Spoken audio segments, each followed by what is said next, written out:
Hello there, IBC Bond. Thanks again for joining me for this video, What We Believe, a Walk Through Our Constitution. If you can believe it, we are coming to the very end of these videos. It's this one and just one more.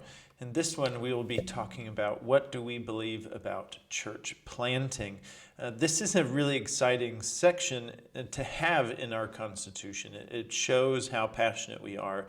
You know, IBC Bonn is a young church plant. We were planted by IBC Cologne, just not very far to the north of us.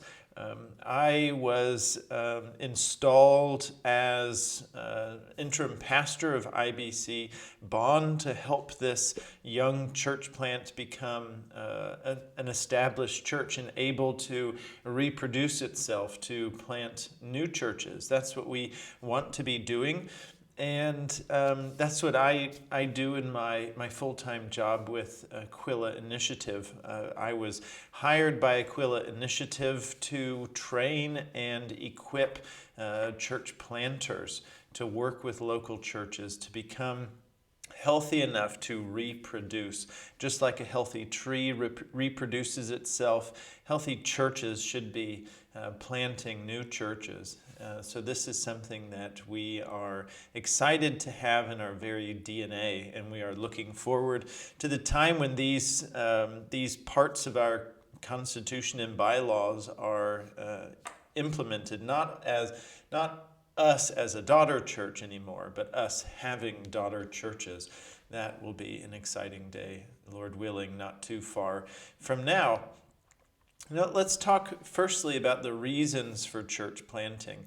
And these reasons that I'll share with you here are based on observations and also based on research that's done about church plants. Well, for many reasons, there is always a need for faithful churches.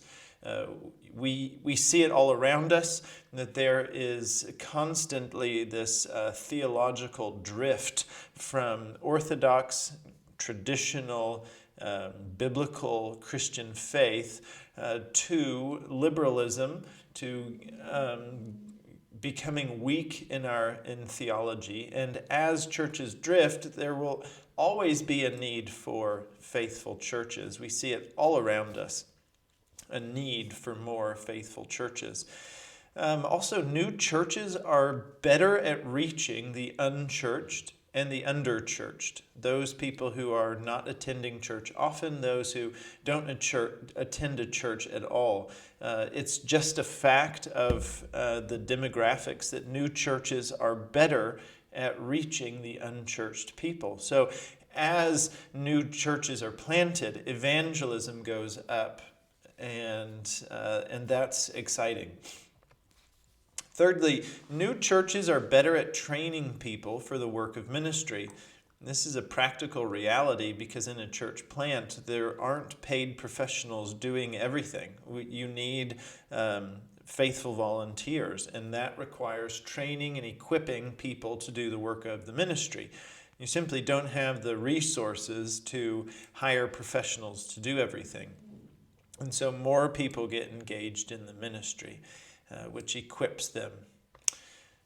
Fourthly, new churches are the best way to reach growing populations with the gospel. So as demographics shift and as communities grow in population, those existing churches simply cannot reach the growing population. And so young churches, new churches, going into growing communities is essential. And finally, church planting has a major impact on the health of the planting church. So if, Lord willing, IBC Bonn is able to plant a church one day, we will, I believe, see a growth, a benefit in the health of the mother church of IBC Bonn. This has certainly been the case in our mother church, IBC Cologne. Has grown in maturity, has grown in health through the process of planting.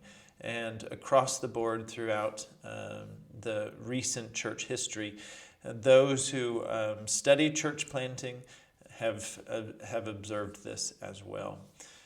Now, from our Constitution and bylaws, the pattern of church planting. First of all, what is a church? A church is a local body of believers who commit themselves together, who recognize themselves as a church, who have the marks of a church. And those marks of a church are faithful preaching of God's word, the implementation, the celebration of the two ordinances that God has commanded the church, that is communion and baptism. And a church is also one that exercises the authority that God gives through church discipline. These are the marks of a church. And so when IBC Bond, Lord willing, is able to plant a church, that means that they are planting there is a body of believers who recognizes themselves as a church. And legally, that daughter church would be a part of IBC Bond, legally and financially, until that church is able and willing to stand on its own, just like we have been a daughter church of IBC Cologne.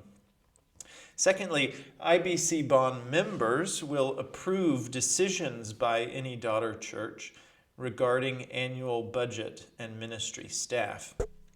That means that any daughter church would have to present to us their budget or their desire to hire someone for staff, and the IBC Bond members would then be tasked to approve that.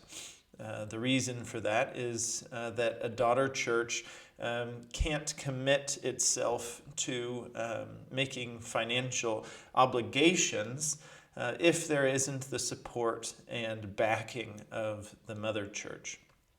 And finally, a daughter church can make decisions over matters of community and ministry, the way they're going to do ministry, the way they're going to organize their community, serve their community, are up to the daughter church itself. Well, I hope this has been interesting to you. If you're interested in learning more, you can look at section 6 of our bylaws. Again, I hope that this is a section in the bylaws that we're turning to regularly, needing this information, and I hope we're turning there soon to learn more about church planting. I want to thank you for watching this video. I pray that it was a blessing to you and gets you excited for God's work in planting new churches, multiplying churches, and spreading the gospel